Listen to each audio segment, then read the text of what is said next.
दोस्तों 2026 में होने वाले एआई समिट सिर्फ एक टेक्नोलॉजिकल इवेंट नहीं है, बल्कि ये भारत का एक फ्यूचर ब्लूप्रिंट हो सकता है। अब सवाल ये है कि भारत क्वाइटली अपना AI personal national security framework build कर रहा है, क्योंकि आज के टाइम पे दुनिया में एक नई रेस चल रही है। अब ये रेस कोई ऑयल या न्यूक्लियर वेपन्स की नहीं है, ये रेस है आर्टिफिशियल इंटेलिजेंस की। और इस रेस के अंदर में सबसे बड़े प्लेयर्स जो है अभी मार्केट में वो है यूनाइटेड स्टेट्स ऑफ अमेरिका और चाइना। लेकिन अब तीसरा प्लेयर भी जो है इस मार्केट के अंदर में उतर चुका है और वो प्लेयर है हमारा भारत। एआई समिट 2026 में सिर्फ एक कॉन्फ्रेंस या इसको कॉन्फ्रेंस समझने की गलती हम लोग नहीं कर सकते हैं, क्योंकि ये प्लेटफॉर्म हो सकता है भारत अपनी AI capability, defence integration, cyber security framework और सेमीकंडक्टर को पुश करने का ग्लोबल शोकेस इस एआई समिट के अंदर में देता है। सबसे पहले ये समझते हैं कि एआई से नेशनल सिक्योरिटी का क्या कनेक्शन है। नेशनल सिक्योरिटी से ये कनेक्शन है क्योंकि आज के टाइम पे मॉडर्न वेलफेयर सिर्फ अब बॉर्डर्स पे नहीं रही है।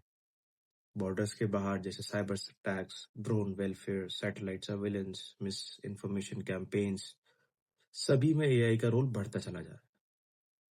जैसे ऑटोमेशन ड्रोन्स हो गए, AI based threat detection systems हो गए, प्रेडिक्टिव साइबर डिफेंसेस हो गए, ये सब फ्यूचर नहीं प्रेजेंट है।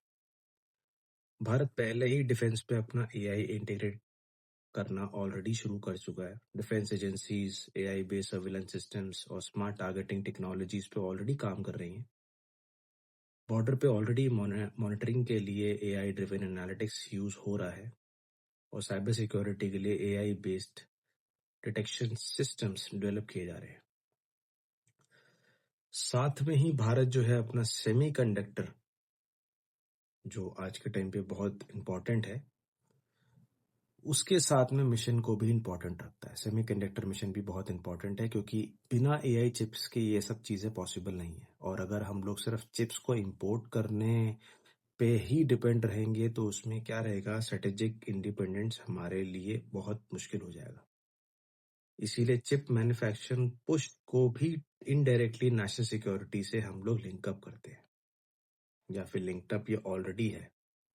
अब एआई समिट के अंदर में क्या क्या हो सकता है, जो 2026 में समिट होने वाला है, इसमें क्या क्या हो सकता है, हम उस पर डिस्कस करते हैं। एक्सपर्ट्स का मानना यह है कि भारत अपनी एआई गवर्नेंस पॉलिसी को और स्ट्रॉन्ग करेगा। मतलब एआई का यूज तो करेगा, लेकिन कंट्रोल फ्रेमवर्क के अंदर में, जैसे डेटा प्रोटेक्शन हो गया, एथिकल एआई हो गया। पब्लिक सेक्टर के अंदर में एआई डिप्लॉयमेंट पे क्लियर रोड मैप दिया जा सकता है। और एक एंगल ये भी है कि ग्लोबल साउथ लीडरशिप के अंदर में भारत सिर्फ मिलिट्री टूल को ही उसके रूप में यूज नहीं करेगा, बल्कि डेवलपमेंट टूल के अंदर में भी इसको पोजीशंस कर सकता है। अब इसके अलावा क्या क्या ऑप्शंस हमारे पास बचा, जैसे हेल्थ केयर हो गया, एग्रीकल्चर हो गया, डिजास्टर मैनेजमेंट हो गया।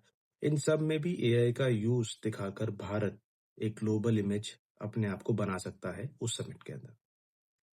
लेकिन असली सवाल ये है कि क्या भारत यूएस और चाइना के साथ compete कर सकता है। तो रियलिटी में देखो, बजट वाइज अगर देखा जाए तो यूएस और चाइना का बजट हमसे बहुत ज्यादा है, लेकिन भारत का एडवांटेज है उसका टैलेंट पूल जैसे कि जो नया यूथ है, सॉफ्टवेयर इंजीनियर्स, एआई रिसर्चर्स, या फिर आपके जो स्टार्टअप्स इकोसिस्टम है, जो आज की डेट में तेजी से ग्रो कर रहा है। अगर ये पॉलिसी सपोर्ट रहा हमेशा से, या कंसिस्टेंट रहा, तो भारत अपना यूनिक एआई आइडेंटिटी भी बना सकता है। नेशनल सिक्योरिटी के लेवल पर एआई का मतलब फास्ट डिसीजन, स्मार्टर सर्वेलेंस और साइबर थ्रेट्स का रियल टाइम रिस्पॉन्स हो सकता है। लेकिन रिस्क उतना ही ज्यादा है, क्योंकि एआई का misuse, deep fake propagandas, autonomous weapons का मिसयूज। इसलिए एआई इस समय 2026 एक इम्पॉर्टेंट पार्ट रेगुलेशंस और सेफगार्ड का भी हो सकता है। तो क्या ये सीक्रेट प्लान है? ऑफिशियली कोई सीक्रेट डॉक्यूमेंट पब्लिकली नहीं है, लेकिन जो पॉलिसीज, इन्वेस्टमेंट्स और डिफेंस मॉडर्नाइजेशन है, या उनके जो ट्रेंड अभी दिख रहे हैं, उन्हें अगर जोड़कर देखो तो क्लियर तो ये है कि भारत एआई के अंदर में स्ट्रैटेजिक प्रायोरिटीज बना चुका है। और एआई समिट के अंदर में शायद वो मूवमेंट हो सकता है जहां भारत दुनिया को सिग्नल दे कि हम सिर्फ आईटी सर्विस प्रोवाइडेड नहीं बल्कि एआई पावर बनने की डायरेक्शन में भी मूव कर रहे हैं।